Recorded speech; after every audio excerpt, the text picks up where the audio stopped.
శుక్రవారం రోజు గాని, గురువారం రోజు గాని, సోమవారం రోజు గాని, మంగళవారం రోజు గాని రావి ఆకు దీపం ఇంట్లో పెడితే విశేషంగా లక్ష్మీ కటాక్షాన్ని, శివానుగ్రహాన్ని సిద్ధింపజేస్తుంది. డబ్బు పరంగా బాగా కలిసి రావాలంటే ఒక పసుపు రంగు వస్త్రంలో రాళ్ల ఉప్పు పోసి మూట కట్టి ఇంట్లో హాల్లో నైరుతిలో వేయాలి. కరివేపాకు మొక్కను గనక ఇంటి ఆవరణలో పెంచినట్లయితే అదృష్టం బాగా కలిసి వస్తుంది.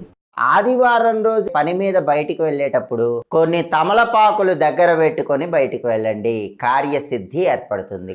పూజ చేస్తూ ఉన్నప్పుడు పువ్వులు లేకపోతే ఏమైనా దోషమా అంటే, సహజంగా పూజ అనేటప్పటికీ పూలు, పళ్ళు, కాయ, కర్పూరము, అగరబత్తీలు ఇవన్నీ కూడా తెచ్చుకొని పూజ చేయడం అనేటువంటిది ఆనవాయితీ.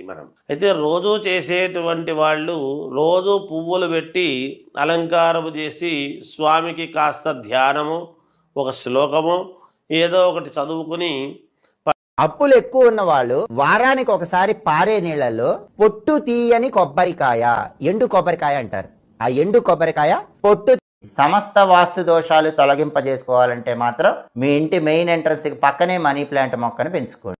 మంగళవారం గాని, శుక్రవారం గాని గుగ్గిలము, సాంబ్రాణి, ఎండు కొబ్బరి పొడి, ఆవు నెయ్యి, పంచదార ఈ 5 కలిపి ఇల్లంతా ధూపం వేస్తే అసలు ఆ ఇంట్లో ఎంత తీవ్రంగా దరిద్ర దేవత ఉన్నా సరే ఆ దరిద్ర దేవత ఇంట్లో నుంచి బయటికి వెళ్ళిపోతుంది. శుక్రవారం రోజు గాని, గురువారం రోజు గాని, సోమవారం రోజు గాని, మంగళవారం రోజు గాని రావి ఆకు దీపం ఇంట్లో పెడితే విశేషంగా లక్ష్మీ కటాక్షాన్ని, శివానుగ్రహాన్ని సిద్ధింపజేస్తుంది.